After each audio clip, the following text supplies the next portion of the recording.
Ek is die afgelope tyd baie besig om te kyk na effektiewe gebed en na geloof en hoe om God te nader en hoe om werklik in diepte te bid. En ek het tot die besef gekom dat as ons God met 'n verwagting nader, dit 'n daad van geloof is. Dit beteken ons roep hom aan en ons gaan na hom toe met 'n sekerheid dat hy ons sal antwoord en dat ons op hom wag en dat ons in hom ons rus sit en dat ons sy wil soek sodat ons gebed in lyn kan wees met wat hy vir ons wil hê. En daarvoor het ons die Heilige Gees nodig.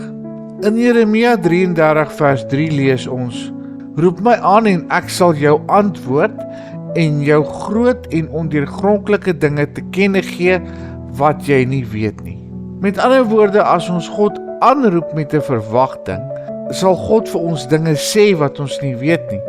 Hy sal dinge aan ons openbaar wat ons lewe vorentoe kan verryk, en wanneer jy bid, doen dit met 'n verwagting dat God jou sal antwoord, al verstaan jy nie altyd hoe werk hy nie, al verstaan jy nie altyd hoekom jy moet wag nie. In Psalm 62 vers 6 lees ons: Net by God vind my siel rus, want van hom is my verwagting. En dit beteken dat ware rus en sekerheid kan ons net by God kry. Die wêreld gee vir ons net onsekerheid. As ons op mense vertrou, wonder ons, gaan hulle ons help, gaan hulle ons nie help nie. En as ek met mense deel wat my seermaak en wat in my lewe aangaan, gaan hulle vir my goeie raad gee of gaan hulle my beskinder?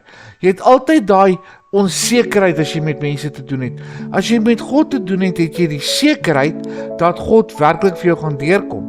As ons onsself volkome aan hom oorgee en sy tydsberekening vertrou, en dis 'n belangrike een, ervaar ons sy vrede, selfs in moeilike tye, selfs al sukkel ons, kan ons sy vrede ervaar. Hoekom? Want ons verwagting is in hom en nie in mense nie. Ons vertroue is in hom en nie in mense nie. Johannes 15 vers 7 sê Jesus: As julle in my bly en my woorde in julle vra net wat julle wil hê, en dit sal geskied. Hoekom sal ek dit juis by hierdie topik bysit?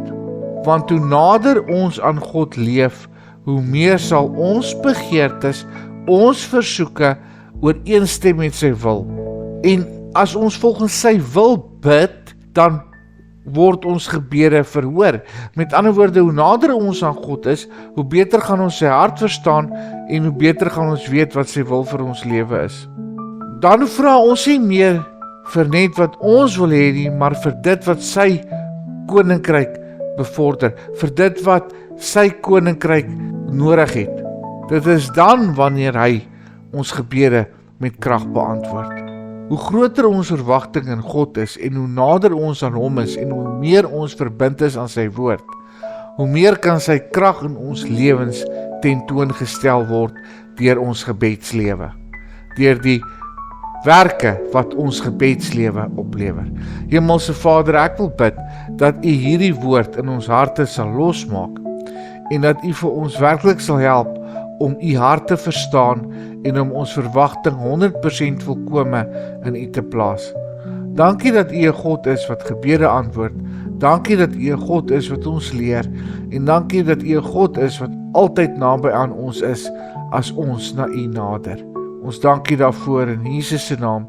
Amen.